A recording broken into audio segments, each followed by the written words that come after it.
The day my father betrayed me started like any other family gathering, with fake smiles and hollow pleasantries.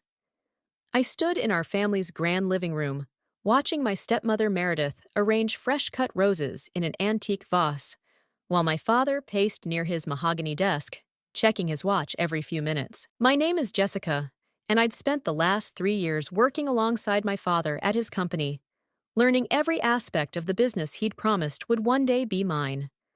That promise died today. "Everyone, please sit down," my father announced, his voice carrying that authoritative tone I'd grown up respecting. "I have an important announcement to make." Quentin, my stepbrother, sprawled across the leather armchair with a smug expression that made my stomach turn. At 22, he'd never worked a day in his life, preferring to spend his time partying and posting about his entrepreneurial mindset on Instagram. "As you know," my father continued, "I've been considering the future of our family business." He smiled at Meredith, who beamed back at him. "After careful consideration, I've decided to transfer majority ownership and control to Quentin." The words hit me like a physical blow. I gripped the armrest of the sofa, my knuckles turning white. "What?" The word came out as a whisper. "It makes perfect sense," Meredith chimed in, placing her hand on Quentin's shoulder. "A fresh perspective is exactly what the company needs." "Dad," I managed to say, fighting to keep my voice steady, "we talked about this. I've been working there for 3 years. I have an MBA. I know every client, every supplier." "Jessica, please." My father cut me off, raising his hand. "This decision wasn't made lightly. Quentin has some innovative ideas that align better with our future vision." Quentin leaned forward, his designer watch glinting in the afternoon light. "Don't worry, sis. I'll make sure to keep you on in some capacity. Maybe in HR?" I stood up abruptly, my legs shaking. "Some capacity? Dad, you promised me. You said when I finished my MBA." "Things change, Jessica," Meredith interrupted. "We have to think about what's best for the family." "The family?" I laughed, but it came out more like a sob. "I am your family. I'm your daughter." My father wouldn't meet my eyes. "You'll still receive your salary, of course, but Quentin will be taking over as CEO next month." "Next month?" The room started spinning. "You've already decided everything?" "The paperwork is being finalized," my father said, finally looking at me. "I'm sorry if this disappoints you, but it's what's best for everyone." I grabbed my purse, nearly knocking over a side table in my haste. "Congratulations, Quentin," I managed to say, proud that my voice didn't crack. "I hope you enjoy running the company I spent 3 years helping to build." "Jessica, don't be dramatic," Meredith called after me as I headed for the door. "This is exactly why we needed someone more level-headed in charge." I paused at the doorway, turning back one last time. "Dad?" He still wouldn't look at me. "We can discuss this later, Jessica." "No," I said quietly. "We won't." I walked out of that house with my head held high, waited until I reached my car, and then let the tears fall. My phone buzzed. A message from my best friend Lucy. "How did it go?" I started the engine, my vision blurring. "They gave everything to Quentin," I typed back. "Everything I worked for. Everything Dad promised me." Lucy's response was immediate. "I'm coming over. Don't do anything stupid before I get there." As I drove away from my childhood home, I caught a glimpse of my father watching from the window. For a moment, our eyes met, and I saw something flicker across his face. Regret, maybe? But then Meredith appeared beside him, and he turned away. 3 years of my life. 3 years of early mornings, late nights, missed vacations, and canceled dates. 3 years of learning every aspect of the business, of earning the respect of our employees and clients. All of it handed to Quentin on a silver platter because his mother had wormed her way into my father's life and convinced him that her precious son deserved my inheritance. My phone buzzed again. "Lucy, we'll figure this out. You're not alone."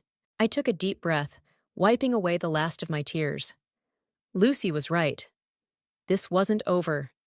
I might have lost my inheritance, but I hadn't lost my knowledge, my experience, or my determination. They wanted to push me aside? Fine. But they were about to learn that I was my father's daughter in more ways than one, and I didn't give up without a fight.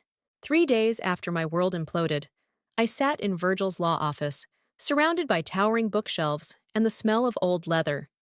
The family lawyer had known me since I was in pigtails, and his familiar, weathered face showed genuine concern as I recounted what had happened. I just don't understand, I said, twisting a tissue in my hands. How could he legally do this? I thought the company was meant to be split between any children. Virgil removed his reading glasses, rubbing the bridge of his nose. Your father restructured the company ownership last year. As majority shareholder, he had the right to transfer his shares to whoever he chose. Last year, the betrayal cut deeper. So he'd been planning this? Jessica. Virgil hesitated, then stood up and walked to a large filing cabinet. There's something else you should know. Something about your grandmother's will. My grandmother had passed away 5 years ago, leaving everything to my father. Or so I'd thought. Virgil returned with a thick folder, placing it on his desk with careful precision. Your grandmother was a remarkable woman, and she was, let's say, prescient about certain possibilities. He pulled out a document and handed it to me. There's a clause here that your father doesn't know about. Your grandmother set up a trust fund in your name, with very specific conditions. My hands shook as I read the paper. $2 million? I whispered. But why didn't I know about this? The clause stipulated that you could only access the money if you started your own successful business by the age of 30. Your grandmother believed in entrepreneurship, not just inheritance. She wanted her legacy to inspire creation, not dependence. I sat back, stunned. Does my father know about this? Virgil shook his head. No. Your grandmother was very clear. This information was to be revealed only to you, and only if you were ever disinherited from the family business. She knew, I breathed. Somehow she knew something like this might happen. Your grandmother watched your father marry Meredith, Virgil said quietly. She had concerns. My phone buzzed. Another message from Lucy asking how the meeting was going. I ignored it, focusing on the document in my hands. What qualifies as a successful business? I asked. According to the terms, you need to show a profitable quarter within your first year of operation. The business must be entirely yours. No family involvement. I let out a shaky laugh. No risk of that anymore? There's more, Virgil said, pulling out another document. Your grandmother left detailed records of various business contacts, potential opportunities, even market research she'd conducted. She wanted to give you tools, not just money. Why didn't she just tell me all this before she died? She believed you needed to find your own path first. Her words were, Jessica needs to understand what it means to lose everything before she can truly build something of her own.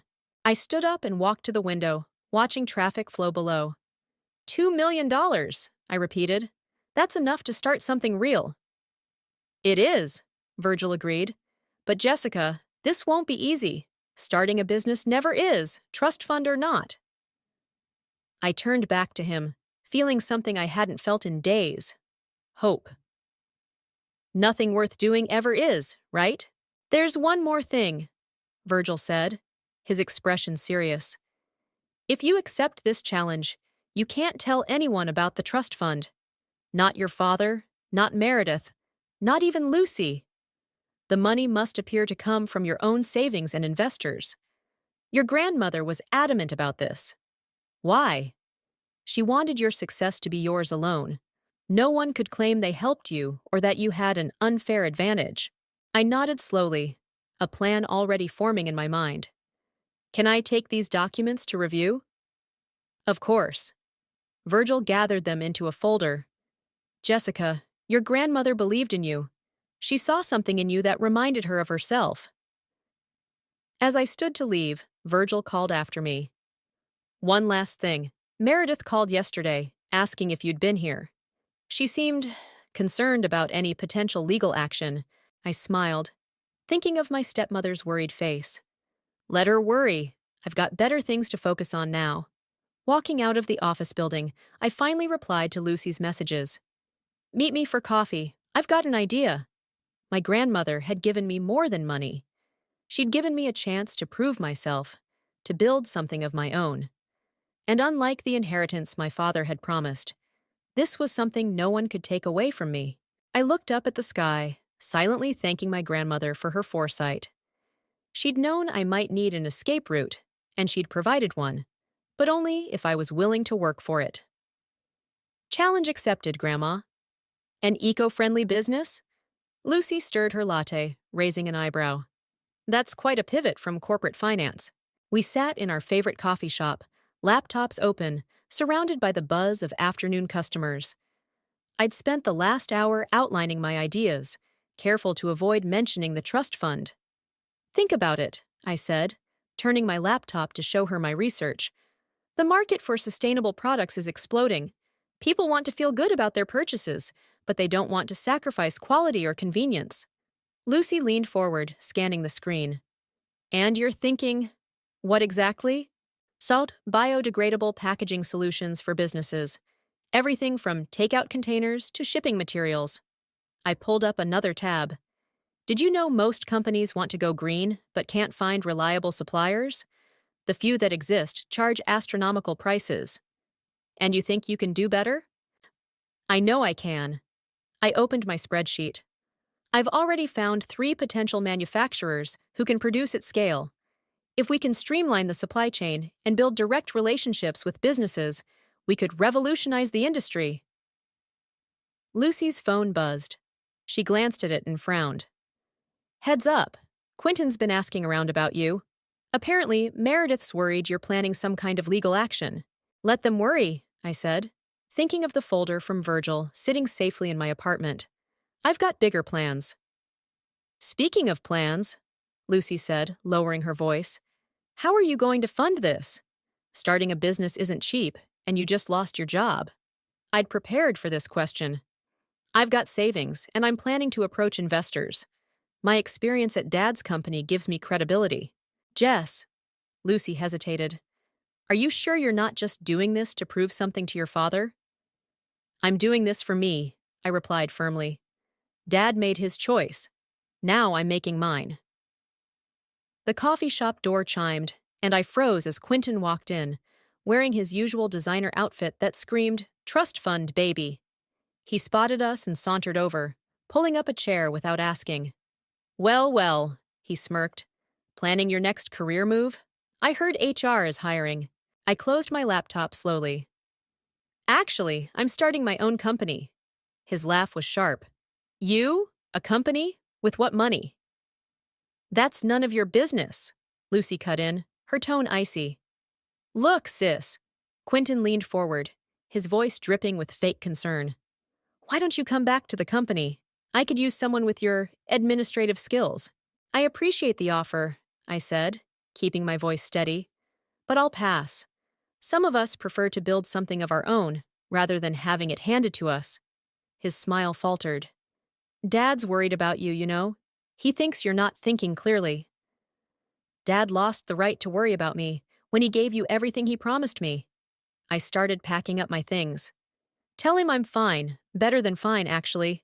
Whatever you're planning, Quentin called as we stood to leave, it won't work. You're not cut out for this. I turned back, meeting his gaze. Watch me. Outside, Lucy linked her arm through mine. You know what? I'm in.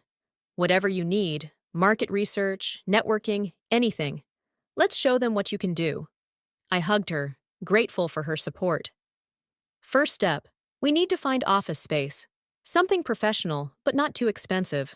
Already on it. Lucy pulled out her phone. There's a new co-working space downtown. Very eco-friendly. They might even become your first client. As we walked, I spotted my reflection in a store window. I looked different somehow. Stronger, more determined. My grandmother had built her own empire from nothing. Now it was my turn. My phone buzzed with a text from my father. Quentin says you're starting a business. Let's talk about this. Come to dinner tomorrow? I showed Lucy the message. She snorted. He's probably worried you'll become competition. Not yet, I replied, typing out a response. Can't make dinner. Too busy building my future. I hit send and turned off my phone. You know, Lucy said as we reached her car, your grandmother would be proud of you. If only she knew how right she was. I smiled, thinking of the trust fund waiting to be activated. But first, I had to prove I could do this on my own terms. Come on, I said, getting into the passenger seat. Let's go look at that office space.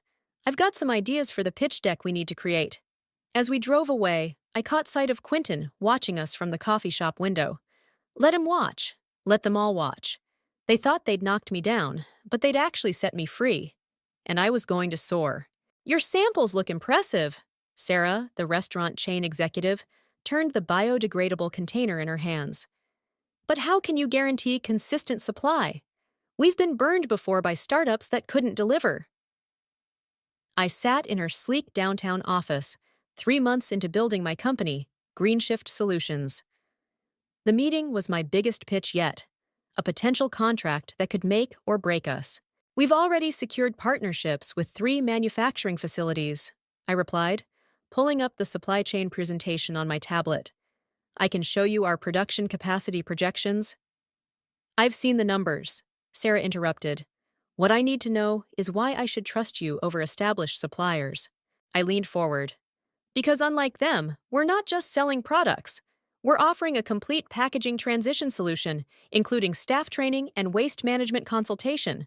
Plus, our prices are 20% lower. Sarah's eyebrows shot up. 20%? How? Streamlined operations and direct manufacturer relationships. No middlemen. I didn't mention the trust fund that had helped secure those relationships. We can start with a trial run if you prefer. Before Sarah could respond, my phone buzzed. Quentin's name flashed on the screen. I declined the call. Family business? Sarah asked, noticing my expression. Former family business, I corrected. I'm building something new now. She nodded slowly, then reached for the contract. Let's start with a 3-month trial. 2 locations.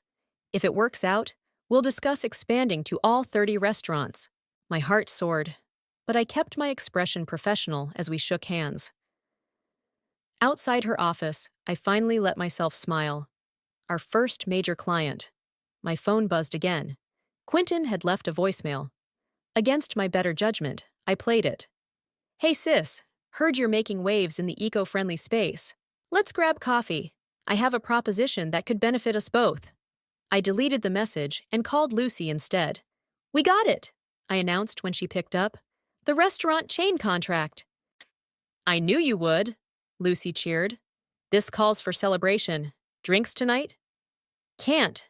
Meeting with potential investors tomorrow morning. Rain check? You're working too hard, Lucy sighed. But I get it. Just don't forget to… She was cut off by another incoming call. My father this time. I ignored it. Still not talking to them? Lucy asked.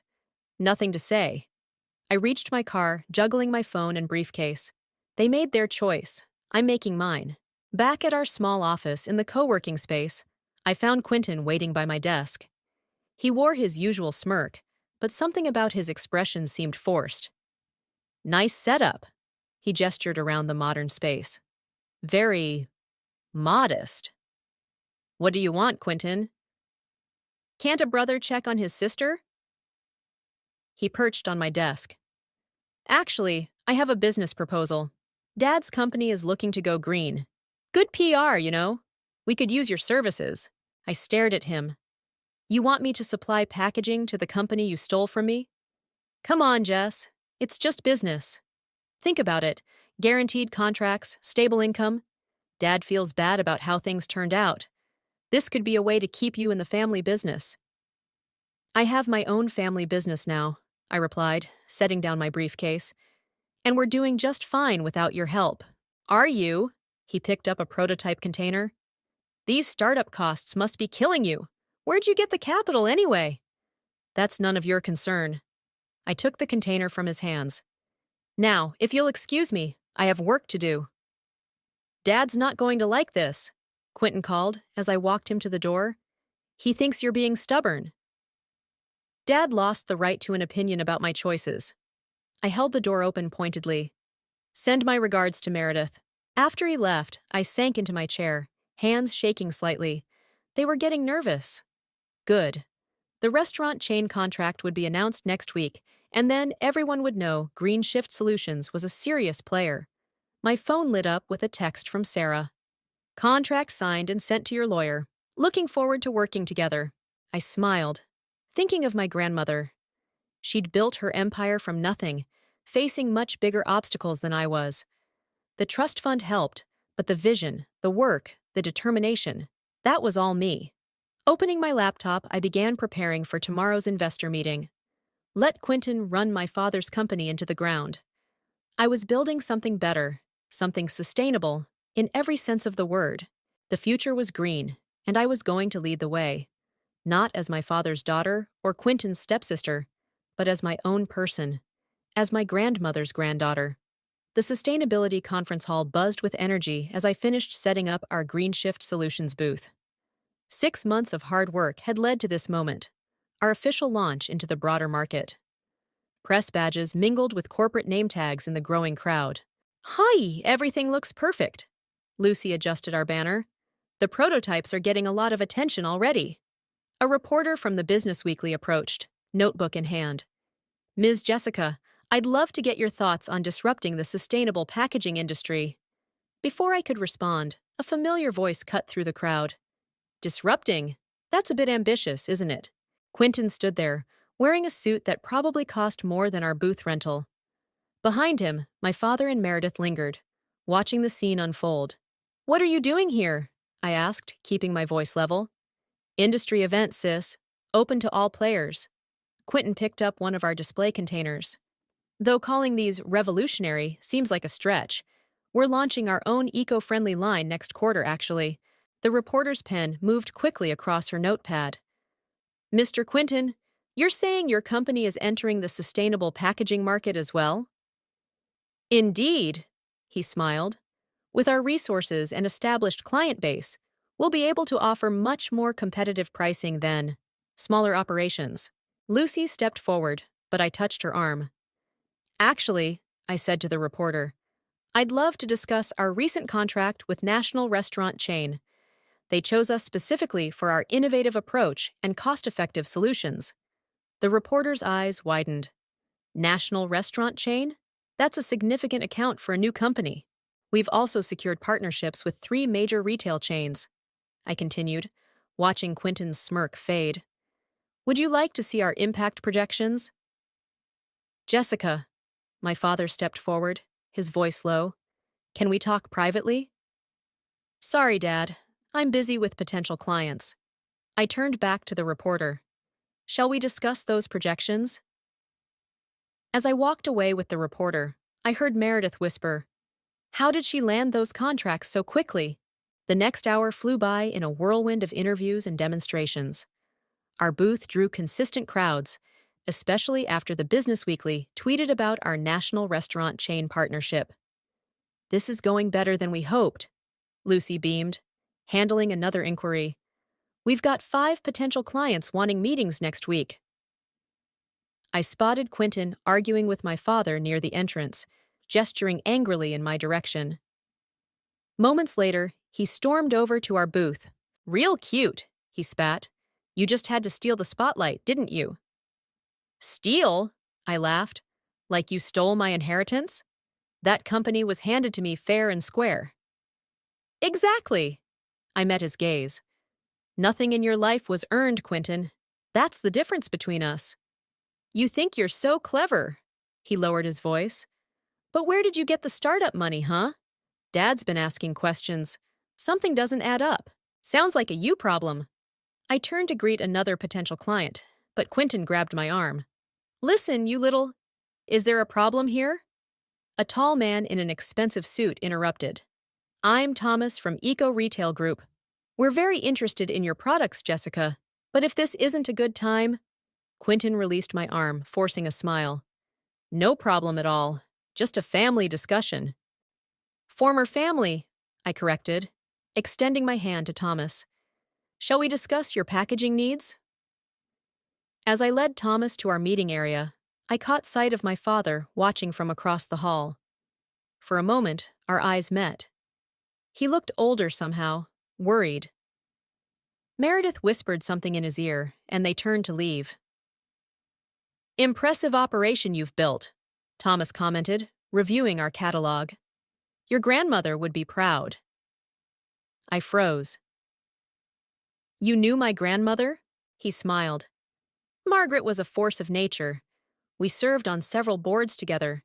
She always said her granddaughter would shake things up someday." Tears pricked at my eyes, but I blinked them away. I hope I'm living up to her expectations. From what I've seen today, you're exceeding them. He pulled out a business card. "Let's set up a proper meeting. Eco Retail Group has over 200 stores that need sustainable packaging solutions. By the end of the day, we'd collected more business cards than I could count." Lucy hugged me as we packed up the booth. "You showed them," she said. "You showed everyone." I watched Quentin leave with his tail between his legs, no doubt heading back to report our success to my father. Let them worry. Let them wonder. My phone buzzed with a text from Virgil. "Your grandmother's trust fund is officially activated. First profitable quarter confirmed. Congratulations." I smiled, tucking the phone away. The money had helped, but today's success? That was all mine. And this was just the beginning. GreenShift Solutions announces third consecutive quarter of growth. Lucy read from her tablet, feet propped on my new office desk. Eco-friendly packaging startup disrupts industry with innovative solutions. I gazed out the floor-to-ceiling windows of our downtown headquarters, still amazed at how far we'd come in 18 months. Read the part about the expansion again. Under CEO Jessica's leadership, the company has secured contracts with major retailers and restaurants nationwide, with plans to expand internationally by next quarter. The door burst open, and Maria, our office manager, rushed in. "Jessica, you need to see this." She handed me her phone, displaying a breaking news article. "Joseph Industries stock plummets amid environmental violations and mismanagement concerns." "Your father's company?" Lucy leaned over my shoulder to read. "Oh, wow, this is bad." The article detailed how my father's company had been caught disposing of toxic materials illegally, trying to cut costs after several quarters of declining profits. Quentin's leadership was specifically mentioned as a factor in the company's downturn. My phone started ringing. Meredith's number. I declined the call. "They're saying the fines could be in the millions," Maria added, "plus the cleanup costs." Another call, my father this time. I sent it to voicemail. Lucy sat up straight. "You don't think they'll try to come to me for help?" I finished. "They already are." I showed them my phone screen, displaying a text from Quentin. "Need to talk. Family emergency, please." "What are you going to do?" Lucy asked quietly. Before I could answer, Maria's phone buzzed. "They're in the lobby," she said. "Your father and Quentin. Should I send them away?" I thought about all the nights I'd cried myself to sleep after they took my inheritance, about Quentin's smug face at every industry event, about my father's silence when I needed him most. "No," I decided. "Send them up." 5 minutes later, they stood in my office, looking distinctly uncomfortable. My father had aged years in months, and Quentin's designer suit couldn't hide his desperation. "Nice office," my father said, looking around. "You've done well for yourself." "What do you want?" Quentin stepped forward. "We need your help. The environmental violations. They happened under the old system before we took over, but you covered them up instead of fixing them," I finished. "I saw the report. The fines will bankrupt us," my father said quietly. "We need a partner with experience in sustainable practices, someone who can help us transition and rebuild trust." "And you thought of me?" I laughed. "How convenient." "Look," Quentin's voice cracked. "I know we were wrong about everything. You clearly know what you're doing. We're offering you a chance to come back, to be part of the family business again." "Part of the family business?" I stood up. "You mean the business you stole from me? The one you've run into the ground?" "Jessica, please." My father stepped forward. "We're family." Family. I walked around my desk. Where was family when you gave everything to Quentin? Where was family when he tried to sabotage my company? Where was family when Meredith spread rumors about my funding sources? They both had the grace to look ashamed. I built this company from nothing, I continued. No family connections, no inherited clients, just hard work and vision. Something neither of you would understand. We can offer you majority shares, Quentin said desperately. Whatever you want. I don't want your failing company, I replied. I have my own. My father sank into a chair. Without help, we'll lose everything. Like I lost everything? I pressed a button on my desk. Maria, please show them out. Jessica. My father stood, looking older than I'd ever seen him. I'm sorry, for everything. I made a terrible mistake. For a moment, I felt my resolve waver. Then I remembered my grandmother's words in her will. Jessica needs to understand what it means to lose everything before she can truly build something of her own. I'm sorry too, Dad, I said softly. But you made your choice. Now you have to live with it. After they left, Lucy hugged me. Are you okay? I looked around my office, at the awards on the walls, the growing team beyond my door, the skyline view I'd earned through my own efforts. You know what? I smiled. I really am. My phone buzzed with another text from Quentin. Please reconsider. We need you. I deleted it without responding. They'd needed me before, when I was working 80-hour weeks learning the business. They'd needed me when I brought in new clients and modernized systems. They just hadn't valued me. Now they could watch as their company crumbled while mine soared. Sometimes karma worked in perfect ways. The news of Joseph Industries' bankruptcy splashed across every business publication. I sat in my office, scrolling through the headlines. Family company collapses. Environmental violations lead to corporate downfall. CEO Quentin steps down amid crisis. A knock on my door interrupted my reading. Maria poked her head in. Your father's here again. Third time this week. I sighed, closing my laptop. Send him in. He entered slowly, looking nothing like the powerful businessman I'd grown up admiring. His suit hung loose on his frame, his hair now more gray than black. The house is being sold, he said without preamble, sinking into the chair across from me. Meredith's filing for divorce. I heard. I kept my voice neutral. Where's Quentin? Dubai, supposedly, trying to secure investors. He laughed bitterly. No one will touch us now. I poured 2 cups of coffee, sliding one across to him. Why are you here, Dad? I had a lot of time to think lately, he said, staring into the cup. About choices, about legacy. Your grandmother would be so disappointed in me. Probably, I agreed. She believed in earning success, not handing it over. Like you did. He gestured at my office. 2 years ago, I thought I was protecting the company by giving it to Quentin. I convinced myself he had the right qualities, that you were too emotional. And now? Now I watch you in the news, leading the industry, changing how business is done.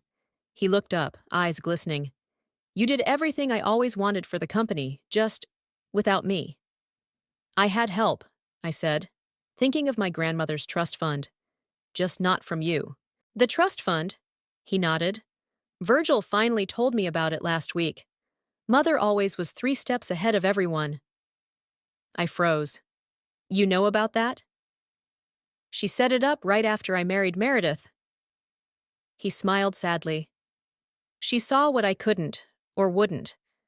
That I was letting my new wife influence my judgment, letting her push you out. It wasn't just Meredith, I said quietly. You made your choices, Dad. I did. He pulled an envelope from his jacket. That's why I'm here. These are my remaining shares in Joseph Industries. They're not worth much now, but... He slid the envelope across my desk. They should go to you. They always should have been yours. I stared at the envelope. I don't want them. I know. He stood up. But I need you to have them, not to save the company. It's too late for that. But because they belong to you. Because I was wrong. Dad, you know what the worst part is? He moved to the window, looking out at the city, watching you succeed without me, knowing I could have been part of something extraordinary if I just believed in my own daughter. I joined him at the window. I would have made you proud. You did make me proud, Jessica, just not the way I expected. He turned to face me. You built something better than I ever could. You did it your way, the right way. Yo, is that why Meredith's leaving? Because you lost everything? He shook his head. She's leaving because Quentin emptied their accounts before he fled. Like mother, like son, I suppose. Despite everything, I felt a twinge of sympathy. What will you do now? Start over. Get a small apartment. Maybe consult, if anyone will hire me. He straightened his tie. I'm not here to ask for help, Jessica. I just needed you to know that I understand now. And I'm sorry. As he turned to leave, I called out, Dad? He paused at the door. There's a coffee shop around the corner. They make decent breakfast sandwiches. If you wanted to, maybe next week. A small smile crossed his face. I'd like that. After he left, I opened the envelope, looking at the worthless shares of my father's fallen company. Then I glanced at my own company's latest financial reports. Another record quarter. Lucy burst in. Did I just see your dad leaving? Are you okay? I'm fine, I said, and meant it. Actually, I'm better than fine. What did he want? I tucked the envelope into my desk drawer. To admit he was wrong, to say he's proud of me. And are you going to help him?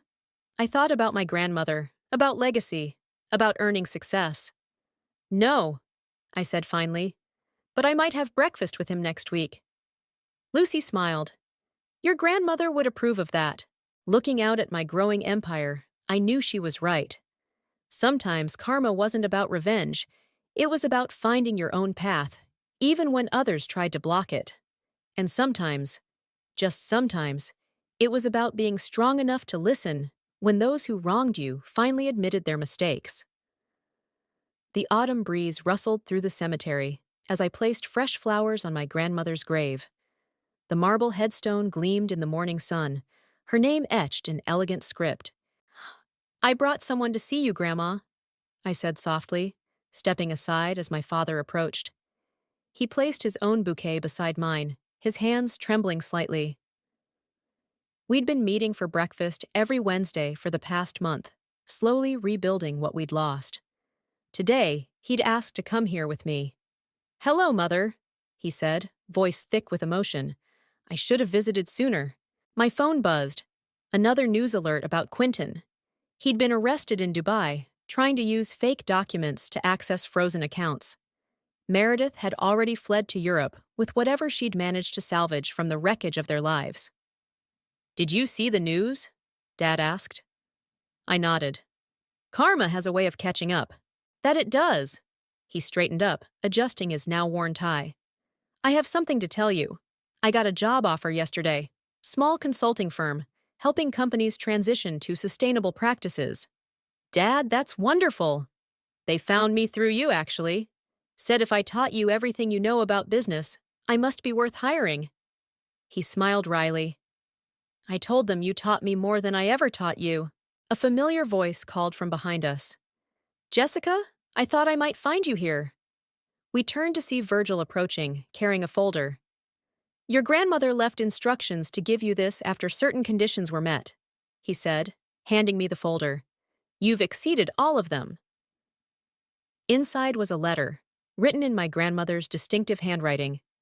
My dearest Jessica, if you're reading this, you've done more than simply claim your inheritance. You've earned it. You've built something meaningful, something sustainable. But more importantly, you've learned the lesson I hoped you would. That true success comes not from what we're given, but from what we create. I'm sorry I had to be secretive about the trust fund, but I needed you to find your own strength. Your father had to learn his lesson too, though I suspect his will be harder. Remember, legacy isn't about money or power, it's about impact. Make yours count. All my love, Grandma. Tears blurred my vision as I passed the letter to my father. He read it silently, then folded it carefully. She knew, he said quietly. She knew I would fail you, and she prepared for it. She knew you could learn from it, I corrected, just like she knew I needed to lose everything to build something better. Virgil cleared his throat. There's more. Your grandmother left instructions for a charitable foundation to be established once you proved yourself. The paperwork is ready. She wanted you to lead it. I stared at him. A foundation? To help young entrepreneurs, especially women, start sustainable businesses. He smiled. She believed in paying it forward. My father touched the headstone gently. That sounds exactly like her. Looking between my grandmother's grave and the folder in my hands, I felt everything come full circle.